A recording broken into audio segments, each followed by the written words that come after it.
जब एनकाउंटर हमारा होता है तो संविधान याद आता है। आदाब नाजरीन, मैं हूं सहल कुरैशी और आप देख रहे हैं देश लाइव। आज मैं एक ऐसे विषय पर बात करना चाहता हूं जिस पर शायद बहुत से लोग असहज महसूस करें, लेकिन सवाल पूछना जरूरी है। करीब 10 साल पहले मैंने पहली बार बहुजन मीडिया शब्द सुना था। सच कहूं तो उस समय मुझे यह शब्द अजीब लगा था। मैं सोचता था कि जब मीडिया का काम पूरे समाज की आवाज बनना है तो फिर बहुजन मीडिया, दलित मीडिया, मुस्लिम मीडिया या किसी और पहचान के नाम पर मीडिया की जरूरत क्यों पड़ रही है? क्या सिर्फ मीडिया नहीं होना चाहिए? यह सवाल मेरे जहन में 10 साल पहले कुरेदा करता था। तकरीबन 19 साल का मुझे पत्रकारिता का अब तक का जो एक्सपीरियंस रहा है उसके मुताबिक मैं ये बोल रहा हूं। लेकिन समय के साथ कुछ घटनाओं ने मुझे इस सवाल पर दोबारा सोचने के लिए मजबूर किया। धीरे धीरे समझ आने लगा कि आखिर कुछ लोग अलग अलग समुदायों की मीडिया की बात क्यों करते हैं। वजह क्या है? वजह है प्रतिनिधित्व का सवाल। वजह है यह महसूस होना कि कुछ आवाजें ज्यादा सुनी जाती हैं और कुछ आवाजें लगातार हाशिए पर धकेल दी जाती है। दोस्तों, आज भरत तिवारी एनकाउंटर मामले को लेकर देश में बहस चल रही है। बहुत से पत्रकार सवाल उठा रहे हैं, बहुत से टीवी चैनल सरकार से जवाब मांग रहे हैं। बहुत से लोग कह रहे हैं कि अगर किसी व्यक्ति पर आरोप है तो उसे अदालत में पेश किया जाना चाहिए। पुलिस को जज, जूरी और जल्लाद बनने का अधिकार नहीं है। और मैं इस बात से पूरी तरह से सहमत हूं। किसी भी लोकतंत्र में एनकाउंटर न्याय का विकल्प नहीं हो सकता। अगर कोई अपराधी है तो उसे अदालत में दोषी साबित किया जाना चाहिए। अगर कोई निर्दोष है तो उसे न्याय मिलना चाहिए। लेकिन आज मेरा सवाल कुछ और है। मेरा सवाल यह है कि क्या यही संवेदनशीलता हर मामले में दिखाई दी जाती है?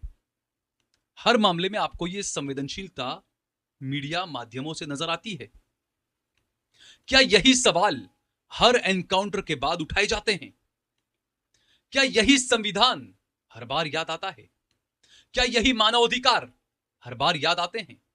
या फिर हमारा रवैया पीड़ित की पहचान देखकर बदल जाता है? दोस्तों, पिछले कई वर्षों में देश के अलग अलग राज्यों में अनेक एनकाउंटर हुए। उनमें अलग अलग समुदायों, जातियों, वर्गों के लोग मारे गए।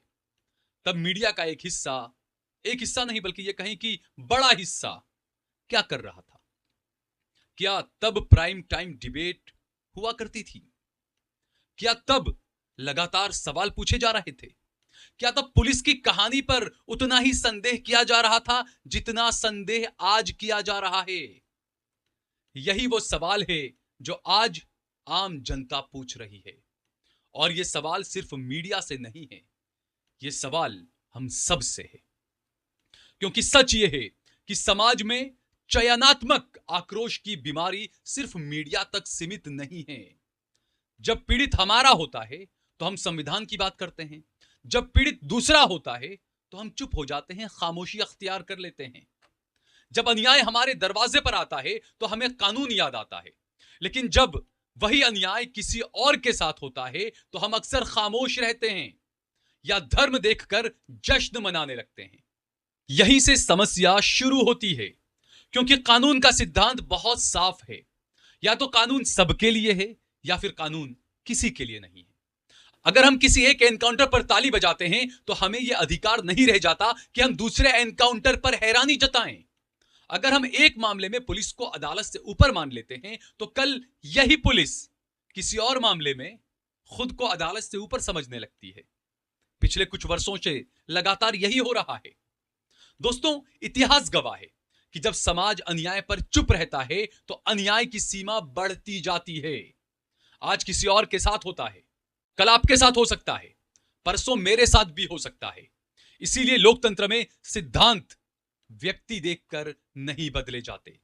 न्याय का मतलब ही है कि वो सबके लिए बराबर हो। और अब बात मीडिया की भी करते हैं।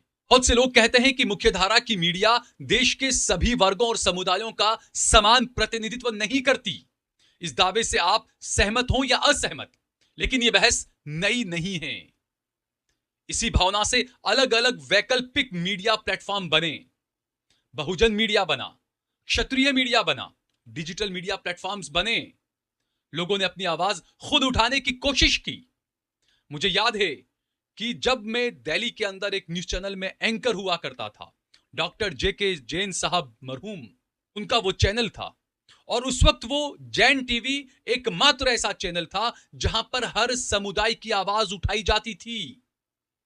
और उस वक्त हमारे उस दौर में वहां पर जैन टीवी के अंदर बाकायदा अलग अलग कार्यक्रम चलते थे। किसान की आवाज नाम का एक कार्यक्रम हुआ करता था, जिसका एंकर भी किसान हुआ करता था, जिसमें सारे गेस्ट जो होते थे मेहमान डिबेट में, वो भी किसान हुआ करते थे। इसी तरीके से वॉइस ऑफ क्रिश्चियनिटी भी चलती थी, उसमें एंकर भी क्रिश्चियन हुआ करता था, उसमें गेस्ट भी सारे क्रिश्चियन हुआ करते थे। इसी तरीके से मुसलमान कल, आज और कल एक कार्यक्रम चला करता था, मैं खुद उसमें एंकरिंग किया करता था, गेस्ट भी उसमें मुसलमान हुआ करते थे। इसी तरीके से जैन टीवी पर हिंदू का धर्म संसद भी चला करता था।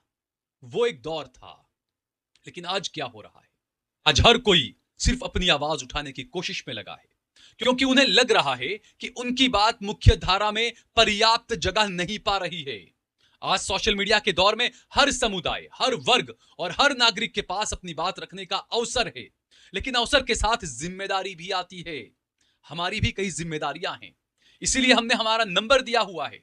इस नंबर के जरिए हमारा ज्यादा से ज्यादा सहयोग और समर्थन करें। और मैं फिर से कहना चाहता हूं कि अगर हम न्याय चाहते हैं तो हमें हर अन्याय के खिलाफ खड़ा होना पड़ेगा, बोलना पड़ेगा। सिर्फ अपने लोगों के लिए नहीं, सिर्फ अपनी विचारधारा के लिए नहीं, सिर्फ अपनी जाति या समुदाय के लिए नहीं, बल्कि हर उस व्यक्ति के लिए जिसके साथ कानून के नाम पर अन्याय हो रहा है। और यही बात मैं विशेष रूप से उन लोगों से कहना चाहता हूं जो शिकायत करते हैं कि उनकी आवाज कोई नहीं उठाता। दुनिया का इतिहास बताता है कि किसी भी मजलूम समुदाय की सबसे मजबूत आवाज वो मजलूम समुदाय खुद बनता है। जो लोग अपने अधिकार चाहते हैं, उन्हें अपनी बात भी खुद रखनी पड़ती है। किसी फरिश्ते का इंतजार करने से इतिहास नहीं बदलता। इतिहास तब बदलता है जब लोग संगठित होकर लोकतांत्रिक और संवैधानिक तरीकों से अपनी बात रखते हैं।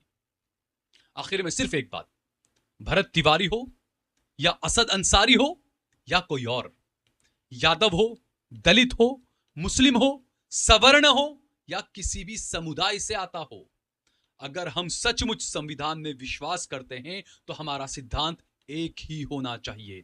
एनकाउंटर नहीं, न्याय चाहिए। गोली नहीं, अदालत चाहिए। भावना नहीं, संविधान सर्वोपरि होना चाहिए। लेकिन अफसोस कि हमारे यहां तो अब अदालतें भी संविधान को साइड में रखकर भावनाओं पर फैसले देने लगी है। याद रखिए, जिस दिन हम ये बात हर मामले में समान रूप से लागू करेंगे, उसी दिन लोकतंत्र मजबूत होगा और न्याय पर लोगों का भरोसा भी। फिलहाल मुझे दीजिए इजाजत। जय भारत, जय हिंद।